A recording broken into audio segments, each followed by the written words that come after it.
I ask that you be with us, that you help us to remember that darkness cannot conquer darkness, only light can do that. We ask that you help us to remember that hate cannot conquer hate, only love can do that. Amen. Most of us are old enough to remember back in the late 1980s when Ronald Reagan stood at the Brandenburg Gate in Berlin and made a call on behalf of a generation. It was a political call, and it was, "Mr. Gorbachev, tear down this wall," was his challenge. It was a gauntlet thrown onto the ground before the then authorities of the Soviet Union. And since the end of World War II, and I can remember this as a young boy in the 1950s, the later 1950s, we were constantly invited into a massive campaign to defeat communism and all of its precepts on the understanding that if that could be achieved, what would emerge in the background from that is a world order of peace and prosperity. Right? We all lived through the Cold War. And we all lived with that call to a generation. If we listen carefully and think about that, we can hear the echo of that day in today's gospel reading from the book of Mark. In the gospel story here today, what we hear of are the disciples being enamored with the size and the splendor and probably the brilliant whiteness of the Temple Mount on Jerusalem.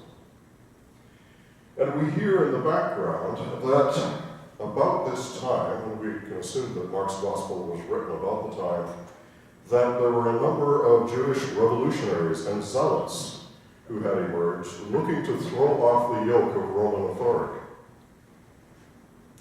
They were, in fact, traversing the countryside, looking to recruit individuals to their revolutionary cause. The disciples echoed this revolutionary fervor, and they also echo this admiration, if you like, of the edifice that is the temple.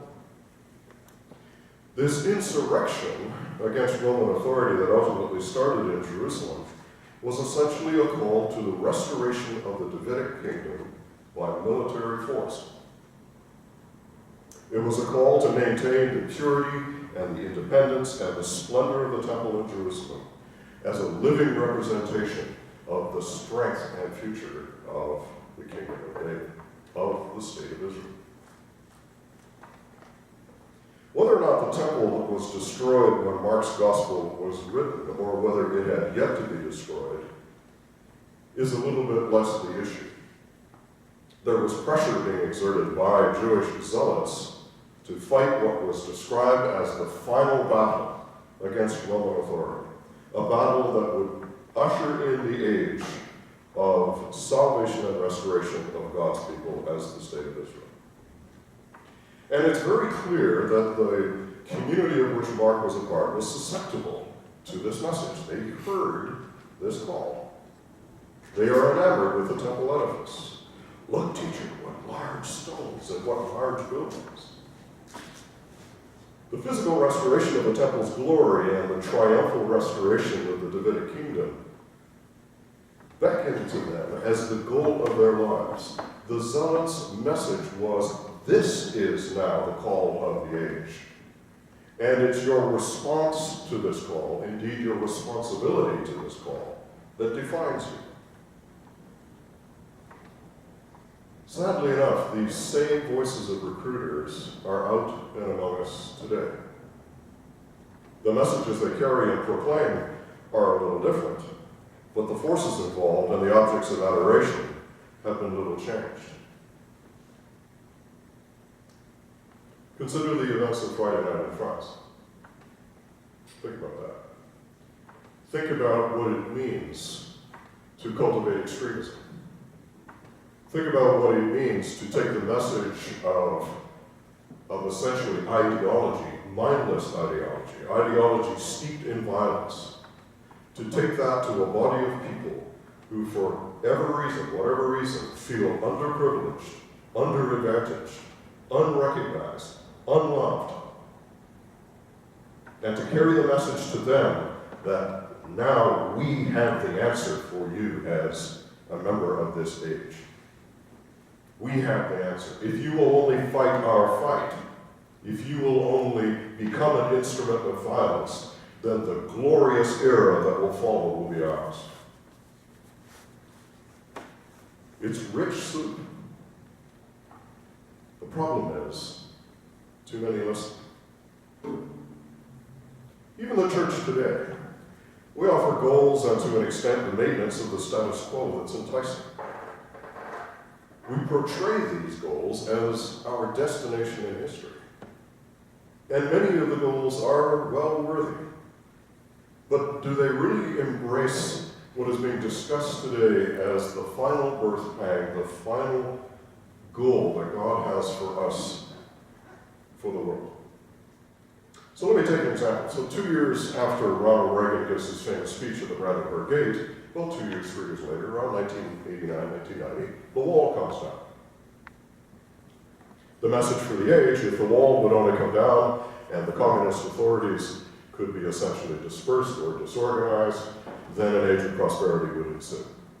Did that happen? Ronald Reagan and Margaret Thatcher were the authors of trickle-down economics. That if the rich would only get richer, then the wealth would trickle down to all of those below to their benefit, and everyone would be better off. Has that happened?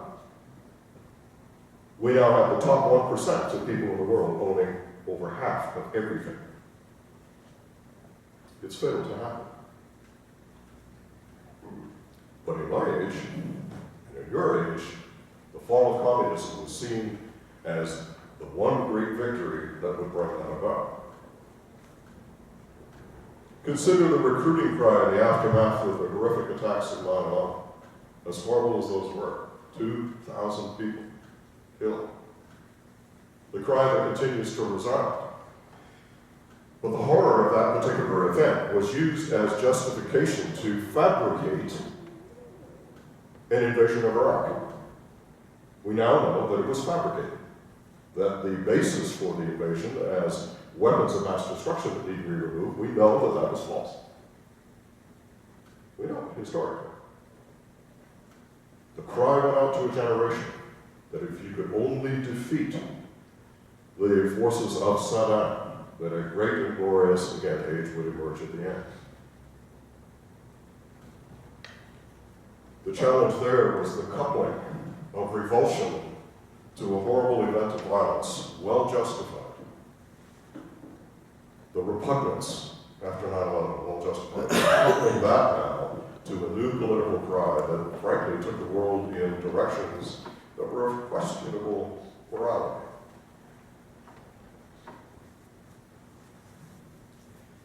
So here we have the events of Friday night. Again, the thing that pains my heart, and I hope yours too, is so many young lives snuffed out before they ever had a chance to be a Mozart, a Descartes, a Martin Luther King. That's the great, great tragedy. But we have again a cry that if we could only free the world of terrorism, then again we would, so in other words, militarily defeat terrorism, and in particular ISIS, that we will again enjoy a world of sweetness and light and prosperity and so on. You can see a certain logic in that. But we need to be aware of this cry of ideology. We need to be thinking a little bit more carefully about why is it that it's so easy to recruit people to violence. Is it because they were inherently born as violent individuals? Is any baby born into that? Is any baby born into a state of hate? No. We make it that way. And that's the issue that we have to focus on.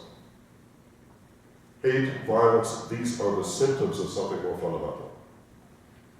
But again, in the background here is the cry. The background cry that beckons us to now pose a new question that will identify us as an age. A new issue that needs to be undertaken, a political issue that needs to be undertaken. So if we were completely free of terrorism, would the world that remained with its gaping chasms between the rich and the poor, its ongoing denial of human dignity on the grounds of economic and political separation, would we really have achieved God's goal? We might have taken a step in the right direction, but would we have achieved God's goal? In the gospel reading today, in Jesus' final address to his disciples, he warns them that many will come after him, promising to be the Messiah, promising to bring that saving goal for the age. That if you would buy into it, then the age will come. Which is exactly what the Jewish zealots of the day were proclaiming. Join us, defeat the Roman army, and everything will be wonderful. Well, what actually happened?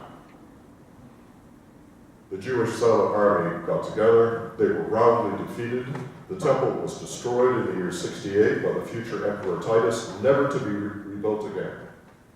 The zealots were forced to retreat to the hilltop fortress of Edessa and were defeated there. The nation of Israel that was envisaged by the call never happened. Jesus makes it clear that existing notions of greatness, and as exemplified in the temple edifice, they are all going to pass. They will be no more. Restoring the temple structure to glory and its restoration of the Davidic kingdom is not the goal that God has. That goal, now and forevermore, is embraced later in Mark as the coming of the Son of Man. So Mark 13:27, he will send out the angels and others of his elect to the four winds and all corners of the earth and all corners of heaven. He will gather them together. Beware, Jesus says, of the recruiters. That's what he's saying in today's gospel. Be discriminating. Do not sell out to their agenda, because their promises are not the goal. And he directs us not to make them the goal in our living, but rather to hold out for God's goal. The goal that will only be accomplished by the coming of the Son of Man. The message for us in today's gospel is a really tough one. And it's not one that goes with the flow. It's to hold out for God's plan, as tough as that is. The pressures to be co-opted by the recruiters as champions that promise salvation and glory will be intense. They have been in the past, and they will be in the future. They have been expensive. They have been in the past, and they will be in the future. Have you ever stopped to consider how many people would be fed if what was spent in the arms race in the Cold War never happened? We'd be in a different world. Jesus describes, however, these trials that we're going to encounter as temporary, albeit painful. He describes them as birth pangs. Talk about painful, as only women could know. The ultimate in discomfort, but temporary. And what comes from birth pangs? Definition of love. Love and light. He describes it in that way, but I think it's delightful. The birth pang that will pass, that does promise an experience that, if endured, will welcome the true plan that God has for us. Each one of the four Gospels, Matthew, Mark, Luke, and John, leave us with a message. For the Gospel of John, it's that we are to love one another. And for Matthew and Luke, it is that the church is to be universal. It is to include everyone. Gentiles, everyone. Everybody's a member of God's family. For the Gospel of Mark that we heard today, the message is beware. Keep awake. Watch. Resist. And hold out for the coming of the Son of Man. Darkness cannot defeat darkness, only light can. Hate cannot defeat hate.